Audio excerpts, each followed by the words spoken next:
কাল থেকে আমাদের সাথে নতুন একজন ছাত্র ক্লাস করবে। তার নাম অনু। অনু মাঝে মাঝে একটু অন্যরকম আচরণ করতে পারে, কিন্তু আমরা সবাই তার সাথে স্বাভাবিক আচরণ করব। আপা, যারে বাইরে দেখলাম সেই কি পাগল? ও তো একটা বোকা।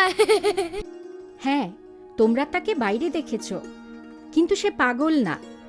অনুর একটা সমস্যা আছে যাকে বলে অটিজম। এটি মারাত্মক কোনো সমস্যা না। আর দীপু, সে বোকা নয়, অনু যথেষ্ট বুদ্ধিমান। আপা, অটিজম কি? এ বিষয়ে আমি যা জানি তা বলছি।